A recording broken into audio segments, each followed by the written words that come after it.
अस्सलाम वालेकुम dear viewer and students, उम्मीद है खैरियत से होंगे। Welcome to my channel A to Z chemistry with Shah Hussain. ये व्यूअर्स, अगर चैनल पर नए हो तो चैनल को सब्सक्राइब करो। लास्ट टाइम हमने डिस्कस किया था लेक्चर नंबर 8। आज हम पढ़ेंगे lecture number 9 class chapter number 1 class 9। इसमें हम डिस्कस करेंगे ion and its types. Ion हमारे पास क्या होता है और आयन के टाइप्स क्या है। तो सबसे पहले आते हैं आयंस पर। आयन पर यहाँ पर हमारे पास एक डेफिनेशन हमने लिखा है, any species which has either positive और negative charge is called ion. Ion हर वो एटम या ग्रुप ऑफ एटम जिस पर या तो पॉजिटिव चार्ज हो या तो नेगेटिव चार्ज हो, उस ग्रुप ऑफ एटम या सिंगल एटम को क्या कहा जाता है? आयन कहा जाता है। अब ये आयन बनता किस तरह है, पहले इसको समझेंगे। यहां पर लेट सपोज हमारे पास एक कंपाउंड है और इसका नाम है KCl, पोटाशियम क्लोराइड।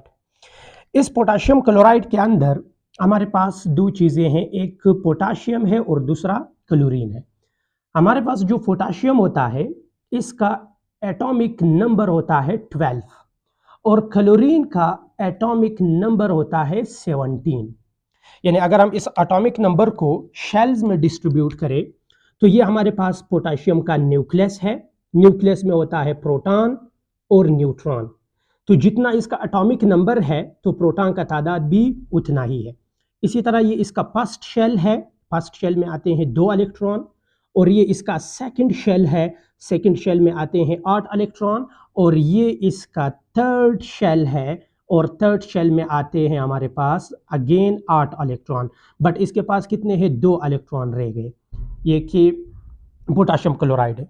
अब यहाँ पर इस पोटाशियम क्लोराइड के अंदर इसका एटॉमिक नंबर 19 है। तो यहाँ पर 8 इलेक्ट्रॉन आ गए और थर्ड शेल हमारे पास, फोर्थ शेल इसका जो है उसमें 1 इलेक्ट्रॉन है। तो यहाँ पर अगर हम इलेक्ट्रॉन को गिने तो यहाँ पर 8 और 8 16, 17 18 एंड 1 इलेक्ट्रॉन, ये हो गया 19। जब क्लोरीन को देखते हैं यहाँ पर साइड पर, तो क्लोरीन का अगेन इसी तरह है कि ये क्लोरीन का हमारे पास न्यूक्लियस होता है। न्यूक्लियस में प्रोटॉन और न्यूट्रॉन होते हैं। चूंकि यहाँ पर इलेक्ट्रॉन 17 है तो प्रोटॉन भी 17 होंगे। तो यहाँ पर फर्स्ट शेल जिसमें 2 इलेक्ट्रॉन मैक्सिमम, सेकंड शेल जिसमें 8 इलेक्ट्रॉन मैक्सिमम और थर्ड शेल जिसमें मैक्सिमम हमारे पास अगेन 8 इलेक्ट्रॉन है, बट इसके साथ रहते हैं 7 इलेक्ट्रॉन। अब यहाँ पर क्या है, 8 इलेक्ट्रॉन एंड 2 10 और 7, ये हो गए 17। अब मसला क्या है? मसला ये है कि यहाँ पर इस पोटाशियम को, इस शेल को कंप्लीट करने के लिए 8 इलेक्ट्रॉन है तो 8 इसके पास होने चाहिए, लेकिन इसके पास 1 इलेक्ट्रॉन है। 7 इलेक्ट्रॉन इसको और रिक्वायर्ड है कि ये अपना आउटर मोस्ट शेल को कंप्लीट करे। इसी तरह क्लोरीन को अगर हम देखें तो क्लोरीन का ये शेल 8 इलेक्ट्रॉन से कंप्लीट होता है, बट क्लोरीन को 1 मोर इलेक्ट्रॉन चाहिए कि वो अपना इस ऑक्टेट को, आखिरी आउटर मोस्ट शेल या वैलेंस शेल को कंप्लीट करे। तो मसला ये है कि इनके पास 1 इलेक्ट्रॉन की कमी है और इसके पास 7 इलेक्ट्रॉन की कमी है। अब डिफरेंस यहां पर हुआ कि ये 7 इलेक्ट्रॉन को आसानी से नहीं ले सकता है, बट जो क्लोरीन हमारे पास है वो 1 इलेक्ट्रॉन को बहुत आसानी से ले सकता है। वजह क्या है? वजह यह है चूंकि क्लोरीन जो है वो इलेक्ट्रोनेगेटिव एलिमेंट है, उसके आखिरी शेल में इलेक्ट्रॉन ज्यादा है तो वो इलेक्ट्रॉन ले सकता है, इलेक्ट्रोनेगेटिविटी पावर इसका ज्यादा है। बट पोटाशियम जो है वो एक मेटल है और मेटल के पास वो इलेक्ट्रो पॉजिटिव होते हैं, इसका पावर इतना नहीं होता है कि वो किसी से इलेक्ट्रॉन ले ले। 7 इलेक्ट्रॉन बहुत ज्यादा है, ये कभी भी नहीं ले सकता है। ये इतना कर सकता है कि इस क्लोरीन को अपना ये 1 इलेक्ट्रॉन जो है कंप्लीटली इसको ट्रांसफर कर देगा। जब ये 1 इलेक्ट्रॉन इसको ट्रांसफर कर देगा, यहां पर पोटाशियम जो क्लोरीन जो है इसका काम हो जाएगा और इसके लास्ट शेल में आ जाते हैं 8 इलेक्ट्रॉन।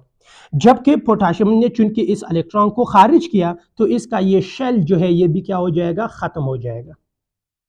और इसी तरह ये खुद को स्टेबल कर देगा। क्यों? क्योंकि अब ये वैलेंस शेल रहा इसका और वैलेंस शेल में 8 इलेक्ट्रॉन है तो वो कंप्लीट है, तो अब ये स्टेबल हो गया। इसी तरह अब इसका ये वैलेंस शेल रहा तो इसमें पहले 7 इलेक्ट्रॉन थे, 1 इलेक्ट्रॉन पोटाशियम ने दे दिया तो इसका भी ऑक्टेट कंप्लीट हो गया, अब ये भी स्टेबल रहा।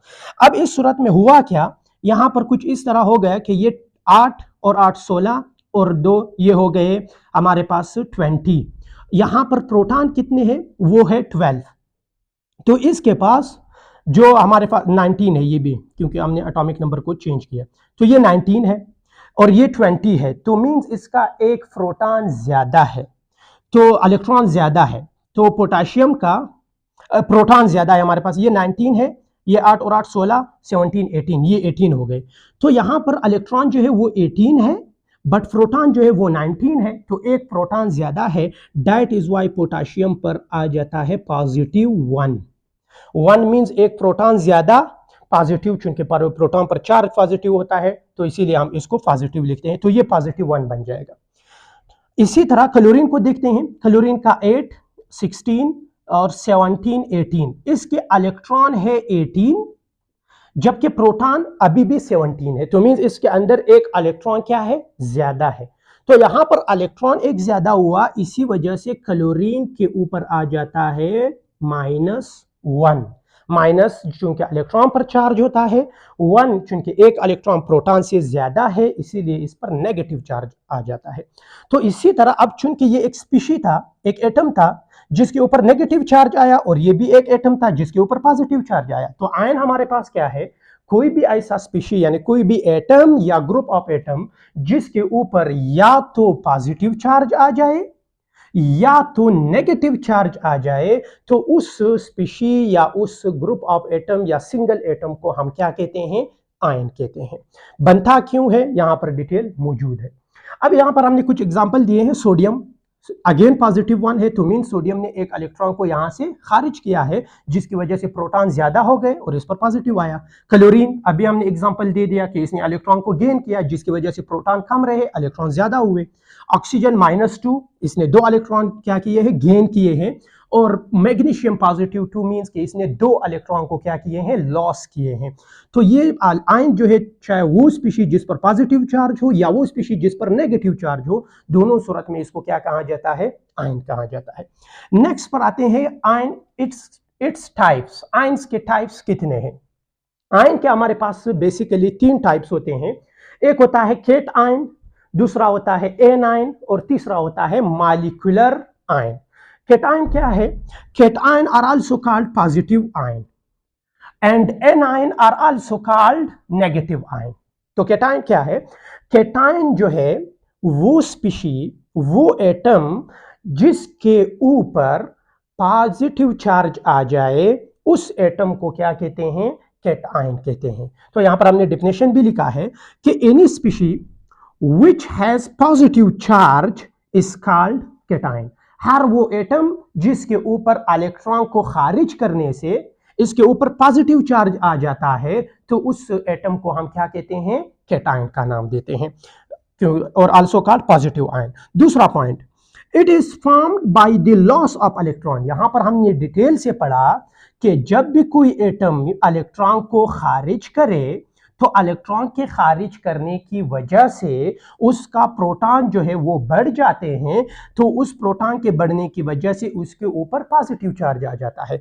तो यहां पर दूसरा पॉइंट हमारे पास क्या है कि ये हमेशा इलेक्ट्रॉन के लॉस करने की वजह से बनता है। जब कोई एटम इलेक्ट्रॉन को खारिज कर देता है तो उसके ऊपर पॉजिटिव चार्ज आता है और वो केटायन बन जाता है। Point number 3, it is formed by the electropositive atom. Periodic table में हमारे पास जो एटम्स होते हैं वो 2 साइडों में डिवाइड है।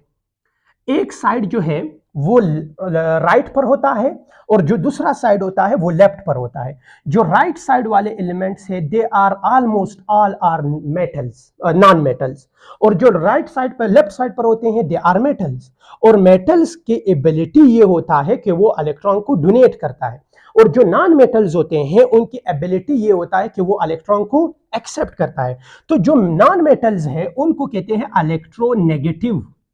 नेगेटिव मींस कि वो नेगेटिव आयंस हमेशा बनाते हैं क्योंकि वो इलेक्ट्रॉन को एक्सेप्ट करते हैं। तो ये इलेक्ट्रोनेगेटिव एलिमेंट्स हैं या एटम्स हैं, और जो मेटल्स है they are electropositive. Positive means कि वो हमेशा कैटायंस बनाते हैं या पॉजिटिव आयन बनाते हैं। तो ये जो दो तरह के एलिमेंट्स मौजूद होते हैं पीरियोडिक टेबल में, metal and non metal.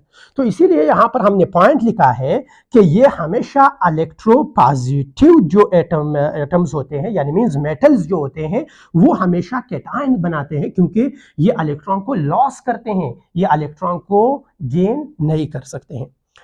Point number 4, its formation is endothermic। Endothermic, cation जब बनेगा, कैटायन बनने का जो प्रोसेस होता है ये एंडोथर्मिक होता है। एंडोथर्मिक मींस कि कैटायन जब बनेगा तो उसके लिए हीट को एब्जॉर्ब करना पड़ेगा, एनर्जी को एब्जॉर्ब करना पड़ेगा, तब जाकर के कैटायन बनेगा। अब ये क्यों? वजह ये है कि एक एटम पहले से मौजूद है और इसके पास फर्ज करें यहां पर पहले से कितने इलेक्ट्रॉन मौजूद थे, यहां पर 1 इलेक्ट्रॉन मौजूद था, यहां पर पहले से 8 इलेक्ट्रॉन मौजूद था, और यहां पर एक लास्ट शेल वापस बनाते हैं, यहां पर 1 इलेक्ट्रॉन मौजूद था। अब ये कोशिश कर रहा है कि इस 1 इलेक्ट्रॉन को मैं क्या करूं, खारिज करूं, लॉस करूं। अब यहां पर इस 1 इलेक्ट्रॉन को लॉस करना ये आसान काम नहीं होता है, इसके लिए हमें इसको एनर्जी देना पड़ेगा। हम एनर्जी को या हीट को, कोई भी फॉर्म में हो एनर्जी, इसको यूज करेंगे और यहां से इस 1 इलेक्ट्रॉन को निकालने की कोशिश करेंगे। क्योंकि हम जब किसी से कोई चीज लेते हैं तो उसके साथ अगर वो हमें सिंपल वो नहीं दे सकता है, देने के लिए तैयार नहीं है, तो हम इसके साथ जबरदस्ती करके उससे वो चीज लेते हैं, तो एनर्जी यूज करते हैं, एनर्जी को कंज्यूम करते हैं। इसी तरह एग्जैक्ट यही केस यहां पर भी एप्लीकेबल है कि ये इलेक्ट्रॉन जब हम इससे लेंगे, इसको देंगे, तो ये इलेक्ट्रॉन जब ये खारिज करेगा, लॉस करेगा, तो ये आसानी से इलेक्ट्रॉन देने के लिए तैयार नहीं है, बल्कि इसको एनर्जी देना पड़ेगा। एनर्जी जो हम कंज्यूम करेंगे वो एनर्जी यहां पर यूज होगा और इस इलेक्ट्रॉन को यहां से लॉस कर देगा। इसीलिए यहां पर हम लिखते हैं कि जो पॉजिटिव आयन बनने का प्रोसेस है, जो इलेक्ट्रॉन लॉस करने का प्रोसेस है, ये हमेशा एंडोथर्मिक होता है। इसमें हम हीट को देंगे या कंज्यूम करेंगे, या वो जो एटम होता है वो एनर्जी जहां पर यूज करेगा, तब यहां से ये इलेक्ट्रॉन जो है वो लॉस हो सकता है। नेक्स्ट क्या है हमारे पास? It's formation is oxidation process. Oxidation process, oxidation इसी को कहते हैं, मुख्तलिफ डेफिनेशन हमने ऑक्सीडेशन की है। The loss of the gain of oxygen is called oxidation, या the loss of hydrogen is called oxidation. और इसका एक मेन डेफिनेशन ऑक्सीडेशन का यही है, the loss of electron is also called oxidation. चूंकि यहां पर भी इलेक्ट्रॉन क्या हो रहा है, लॉस हो रहा है, तो that is why it is also called oxidation process. तो कैटायन बनने का जो प्रोसेस होता है उसमें इलेक्ट्रॉन लॉस होता है, और इलेक्ट्रॉन लॉस करने के प्रोसेस को ऑक्सीडेशन कहते हैं। तो इसीलिए हम कहते हैं कि यहां पर जो प्रोसेस हो रहा है वो ऑक्सीडेशन प्रोसेस हो रहा है, जिसे कैटायन बन सकता है। लास्ट पॉइंट क्या है? It's size is smaller than parent atom. जो कैटायन होता है पॉजिटिव आयन, उसका साइज पेरेंट एटम से कम होता है। किस तरह? अब देखो, ये पेरेंट एटम है ओवरऑल। जब इस पेरेंट एटम ने इस 1 इलेक्ट्रॉन को खारिज किया, लॉस किया, तो इस 1 इलेक्ट्रॉन के लॉस करने की वजह से इसका ये शेल भी क्या हो जाएगा, खत्म हो जाएगा। तो इसका साइज क्या हो जाएगा, कम हो जाएगा। इसीलिए हम कहते हैं कि इसका जो कैटायन होते हैं, इनका साइज उनके पेरेंट एटम से हमेशा कम होता है, क्योंकि वो इलेक्ट्रॉन को खारिज करता है, और इलेक्ट्रॉन खारिज करने से साइज कम होता है। एग्जाम्पल यहां पर मौजूद है, sodium positive, calcium positive, hydrogen positive, lithium positive, ETC। ये इसके मुख्तलिफ एग्जाम्पल होते हैं जिस पर हमारे पास पॉजिटिव चार्ज हो किसी एटम के ऊपर, तो वो हमारे पास क्या कहलाते हैं, कैटायन कहलाते हैं। नेक्स्ट क्या है हमारे पास? Anion. Anion are also called negative ion. अब एनायन क्या है? एनी स्पीशी या any atom which has negative charge is called anion। कोई भी एटम जिसके ऊपर नेगेटिव चार्ज आ जाए, वो स्पीशी क्या कहलाता है, या वो एटम क्या कहलाता है, एनायन कहलाता है। यहां पर हमने डिटेल से पढ़ा कि एनायन किस तरह बनता है। जब ये क्लोरीन इस पोटेशियम से इलेक्ट्रॉन को ले लेता है, इलेक्ट्रॉन को गेन करता है, तो गेन करने की वजह से ये क्लोरीन जो है, इसके ऊपर अंदर इलेक्ट्रॉन की तादाद ज्यादा हो जाता है, जिसकी वजह से इसके ऊपर नेगेटिव चार्ज आ जाता है, तो ये क्या बन जाएगा, एनायन बन जाएगा। नेक्स्ट इसमें पॉइंट क्या है? It is formed by gain of electron. ये लॉस ऑफ इलेक्ट्रॉन से बन रहा था, तो ये गेन ऑफ इलेक्ट्रॉन से बन रहा है। जब कोई एटम इलेक्ट्रॉन को गेन करता है, तो उसके ऊपर जाहिर सी बात है नेगेटिव चार्ज आएगा, तो वो गेन ऑफ इलेक्ट्रॉन की वजह से बनता है। It is formed by electronegative atom. यहां पर ये पॉइंट हमने पहले भी यहां पर लिखा था कि इलेक्ट्रोनेगेटिव एटम वो है जो नॉन मेटल है, और पीरियोडिक टेबल में राइट साइड पर जितने भी एलिमेंट्स होते हैं वो नॉन मेटल्स होते हैं, उनमें एबिलिटी यही है, उनमें पावर यही है कि वो इलेक्ट्रॉन ले सकते हैं। तो इसी वजह से यहाँ पर इन्होंने लिखा है कि ये it is formed by electronegative atom. जितने भी इलेक्ट्रोनेगेटिव एटम्स होते हैं यानी नॉन मेटल्स होते हैं वो इलेक्ट्रॉन को गेन कर सकते हैं, तो वो नेगेटिव आयन बनाते हैं। इलेक्ट्रोनेगेटिव एटम भी इसी वजह से कहते हैं क्योंकि वो एनायन बनाते हैं या नेगेटिव आयन बनाते हैं। Point number 4, it's formation is exothermic. ये एंडोथर्मिक था और यहां पर क्या है, एक्सोथर्मिक। एक्सो मींस हीट को खारिज करना, एनर्जी को खारिज करना। यहां पर अब मसला यह है कि इधर यहां पर पहले 7 इलेक्ट्रॉन मौजूद थे, लेट्स सपोज नॉर्मल केस की बात कर रहा हूं। जब इसने इस एक इलेक्ट्रॉन को खारिज किया, पोटेशियम ने क्लोरीन को दे दिया, यहां पर इलेक्ट्रॉन पहले से 7 मौजूद है, एक और इलेक्ट्रॉन यहां पर आ रहा है, टर्म एक्सोथर्मिक को समझते हैं।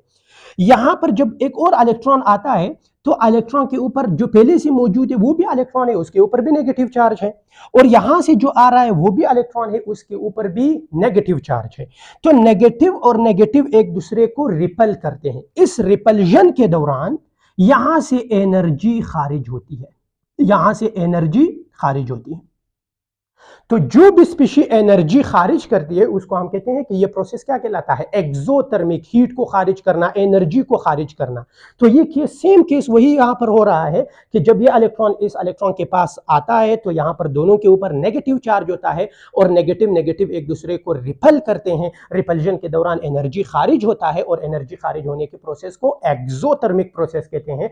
तो जब नेगेटिव आयन बनेगा, नेगेटिव आयन कौन से प्रोसेस से बनता है, एक्सोथर्मिक प्रोसेस से बन सकता है। लास्ट पॉइंट इसका क्या है, it's formation is reduction process. Again वही बात है, जब ये ऑक्सीडेशन प्रोसेस था, oxidation means the loss of electron is called oxidation. Reduction क्या है, इसका उलट है, the gain of electron is called reduction. चूंकि क्लोरीन इलेक्ट्रॉन को गेन करेगा तो गेन करने के प्रोसेस को रिडक्शन कहते हैं। तो नेगेटिव आयंस हमेशा कौन सी प्रोसेस से बनते हैं, रिडक्शन प्रोसेस से बनते हैं, और कैटायन हमेशा कौन सी प्रोसेस से बनते हैं, ऑक्सीडेशन प्रोसेस से बनते हैं। तो यहां पर इसके अंदर रिडक्शन प्रोसेस हो रहा है। यहां पर एक पॉइंट है हमारे पास लास्ट, कि इसका जो साइज है, अगर हम इसकी साइज की बात करें, केटाइन का जो एनायन का जो साइज होता है, जैसे कि यहां पर हमने पढ़ा था कि केटाइन का जो साइज होता है ये इसके पेरेंट एटम से छोटा होता है, जबकि एनायन का जो साइज होता है, लास्ट पॉइंट यहां पर हम ऐड करते हैं, size of the anion, size of anion is larger than parent atom, is larger than parent atom।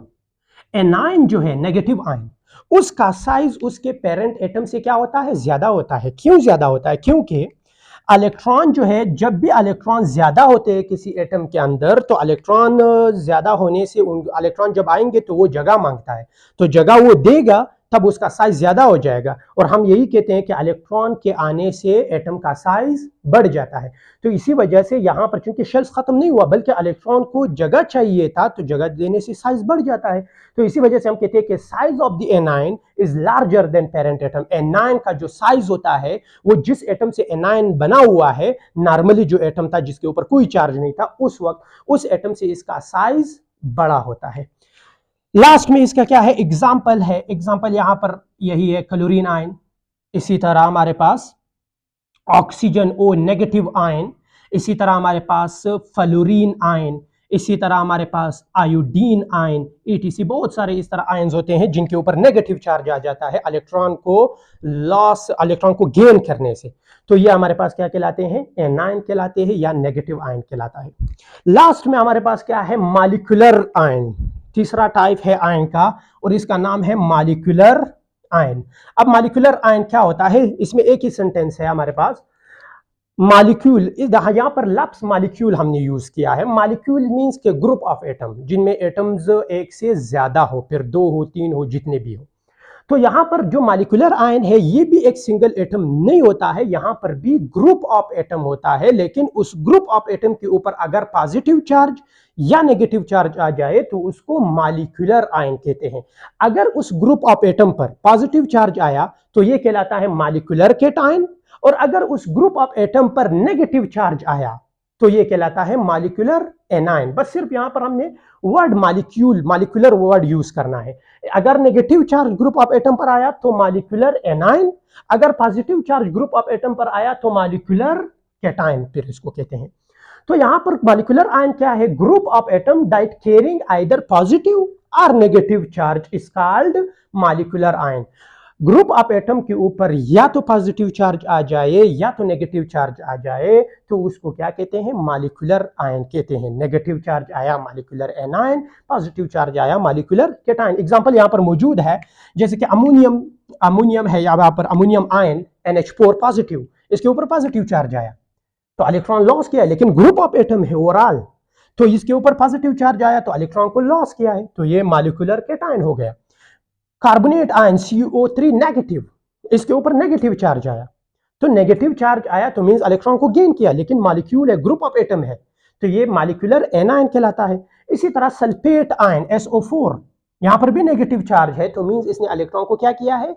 Again gain किया है, तो ये मॉलिक्यूलर एनायन बन जाता है। इसी तरह H3O, अगर वाटर के अंदर एक हाइड्रोजन ऐड हो जाए तो ये H3O पॉजिटिव बन जाता है, तो फिर से अगेन ये क्या है? मॉलिक्यूल ग्रुप ऑफ एटम के ऊपर चार्ज आया, कौन सा चार्ज आया? पॉजिटिव चार्ज आया, तो ये मॉलिक्यूलर केटायन कहलाता है। ये बनता किस तरह है? इसका प्रोसेस यहाँ पर एक सेंटेंस हमने लिखा है इसके फॉर्मेशन के लिए कि ये किस तरह बनता है, ये जो मॉलिक्यूलर आयन होता है। मॉलिक्यूलर आयन की फॉर्मेशन का प्रोसेस ये है, they are formed by passing high energy alpha particles या इलेक्ट्रॉन्स जिनका एनर्जी ज्यादा हो, या एक्सरेज को जब आप किसी गैस के मॉलिक्यूल से पास करते हो, हाई एनर्जी वाले एक्सरेज या हाई एनर्जी वाले इलेक्ट्रॉन्स या हाई एनर्जी वाले अल्फा पार्टिकल्स को जब हम किसी गैस से पास करते हैं तो गैस के अंदर जो गैस के मॉलिक्यूल्स है ये उस गैस के मॉलिक्यूल से इलेक्ट्रॉन को जो है खारिज कर देते हैं या इलेक्ट्रॉन उसके अंदर ऐड कर देते हैं। दोनों सूरत में, चाहे इलेक्ट्रॉन को ऐड करे या इलेक्ट्रॉन को खारिज करे, तो उस सूरत में वो गैस मॉलिक्यूल जो है कन्वर्ट हो जाते हैं आयंस में। लेकिन कौन सा आयन बनाएगा? मॉलिक्यूलर आयन बनाएगा। तो ये हमारे पास 3 टाइप्स के आयंस के, जिसमें हमने पढ़ा था केटायन, एनायन और मॉलिक्यूलर आयन। कल यहाँ से आगे कंटिन्यू करेंगे।